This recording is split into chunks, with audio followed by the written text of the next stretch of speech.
दुखी मत हो। बोला क्यों? बोला ये मरने वाली सिर्फ तेरी बीवी नहीं थी, मेरी बीवी थी, इसकी बीवी थी, ये पूरे गांव की बीवी थी, तो हम सबको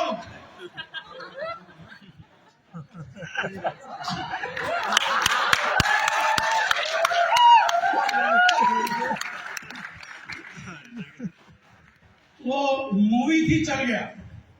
लेकिन जो पूरे गांव की बीवी होती है एक्चुअली वो किसी की बीवी होती है। वो एक्चुअली में जो सबके प्रोडक्ट बेच रहा है किसी के प्रोडक्ट नहीं बेच रहा है, वो तो सिर्फ अपना पैसा बना रहा है। जिस दिन उसका पैसा बन जाएगा वो आपके पैसे बनने का इंतजार नहीं करेगा, मार्केट छोड़ के निकल लेगा, क्योंकि उसका टारगेट है। वो कुछ करने आया होता तो रुकता, वो तो अपना टारगेट पूरा करने आया है, टारगेट पूरा करेगा और निकलेगा। तो बाकी की टेक्निकल प्रेजेंटेशन जो है अंकुश जी दे देंगे।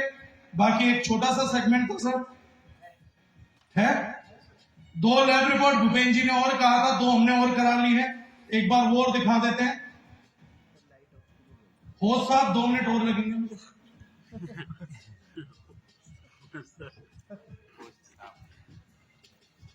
चलिए 2 रिपोर्ट से अभी हमने एक प्रोडक्ट उतारा था वे आइसोलेट, तो वे आइसोलेट का भी लैब रिपोर्ट हमारा आ गया है, तो वो भी आप लोग देख सकते हैं, ये इसको दिखा दिया।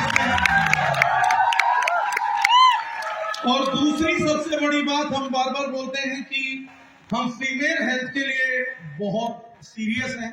रीजन भी, मजाक में मैंने जरूर बताया था कि हर नुक्कड़ पे आईवीएफ क्लिनिक है, लेकिन ये अच्छा बिल्कुल भी नहीं है। मुझे अभी पीछे किसी फर्टिलाइजर डालने वाले ने बोल दिया, हम लोग एक कम्युनिटी मीटिंग में थे, बोले आप लोग ना ऑर्गेनिक वाले हमारे दुश्मन की तरह कर रहे हो, जैसे हम फर्टिलाइजर वाले आप लोगों के दुश्मन है। तो मैंने कहा कोई दुश्मनी नहीं है, मैं तो आपसे पंगे भी नहीं लेता हूँ, मैं तो जब देखो अपना ही माल बेच रहा होता हूँ, आपका तो कहीं रुकवाता भी नहीं हूँ। आज तक एक धरना प्रदर्शन भी आपके नाम का नहीं करा, कभी कहा भी नहीं किसी को। तो उन्होंने बोला एक बात तो आप लोग मानोगे, अगर हम लोग ना होते तो फसलों की पैदावार ही ना होती, तो इतने लोग खा कैसे पाते? मैंने कहा यार तुम इंटेलिजेंट बहुत। बोले कैसे? मैंने कहा फसलों की पैदावार बढ़ानी थी, इसमें इंसानों की खत्म करवा दो। तो मैंने कहा जो तुम इतनी फसलों की पैदावार बढ़ा रहे हो इनको फिर खाएगा कौन? क्योंकि अभी इंसान तो बच्चे नहीं पैदा कर पा रहे, बस फसल ही ज्यादा हो रही है।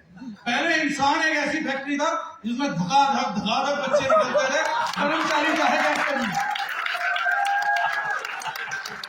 अब खेत ऐसी मशीन है जहां धकाधक फसल निकल रही है, इंसान ऐसी मशीन है जो बेचारा एफर्ट डाले जा रहा है, आईएएस की तरह, आईपीएस की तरह, बड़े क्रिकेटर की तरह, बच्चे निकल के नहीं दे रहे, फैक्ट्री की प्रोडक्शन नहीं हो।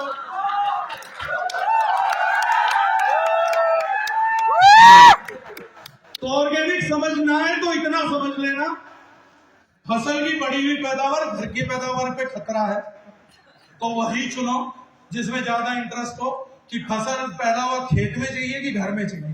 घर में चाहिए तो ये खेत वाली में थोड़ा कॉम्प्रोमाइज करना पड़ेगा।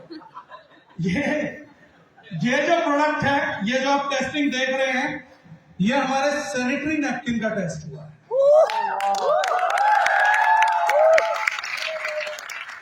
और लोग सस्ते महंगे के विज्ञान में उलझे रहे, पब्लिक को बेचारी को पता ही नहीं था कि एक सैनिटरी नैपकिन में भी 26 तरीके के कार्सिनोजेनिक मिलते हैं। सर्विक्स कैंसर का सबसे बड़ा कारण सैनिटरी पैड है। एक बुरी बात बोल के जा रहा हूं, लेकिन ध्यान रखना लॉजिकल, अपने आजू बाजू कोई गायने हो तो उससे पूछना कि कभी आपको एक ऐसा पेशेंट मिला जिसने सैनिटरी पैड ना यूज किया और उसको पीसीओडी रही। इस सवाल पूछिए, और जिस दिन किसी के पास जवाब मिल जाए कि वो एक ऐसे पेशेंट को जानता है जिसको पीसीओडी तो है लेकिन उसने सैनिटरी नैपकिन यूज नहीं किया, तो मेरे पास चल जाएगी। क्योंकि मैं आज तक इंतजार कर रहा हूं कि ऐसा कोई केस मिले कि पीसीओडी है लेकिन सैनिटरी नैपकिन का यूज नहीं। ओवरीज पहले दिन से, लेकिन कभी भी पीसीओडी नहीं मिलती जब तक सैनिटरी नैपकिन का यूज स्टार्ट नहीं होता, थोड़े टाइम तक नहीं होता, देन उसके बाद अचानक से मिलती है।